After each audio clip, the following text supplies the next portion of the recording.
যুক্তরাষ্ট্রে অস্থায়ী সুরক্ষা পাওয়ার সুযোগ থাকা আফগানিস্তান ও ক্যামেরুনের হাজারো নাগরিক এখন সেই সুবিধা হারাতে যাচ্ছেন।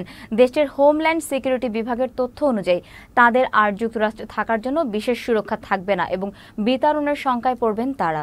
রয়টার্স জানিয়েছে, যুক্তরাষ্ট্রের হোমল্যান্ড সিকিউরিটি বিভাগের মন্ত্রী ক্রিস্টি নোয়েম বলেন, ক্যামেরুন ও আফগানিস্তানের বর্তমান পরিস্থিতি এমন নয় যে ওই দেশগুলোর নাগরিকদের টিপিএস সুবিধা দিয়ে যুক্তরাষ্ট্রে থাকার অনুমতি দেওয়া উচিত।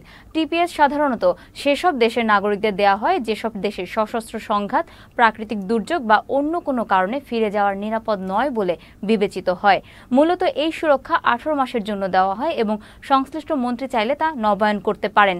টিপিএস এর আওতায় থাকা ব্যক্তিরা যুক্তরাষ্ট্রের অবৈধ কাজ করার সুযোগ পান এবং তাদের জোরপূর্বক বহিষ্কার করা যায় না। বর্তমানে 14,600 আফগান এবং ক্যামেরুনের 7,900 জন টিপিএস সুবিধার আওতায় রয়েছেন।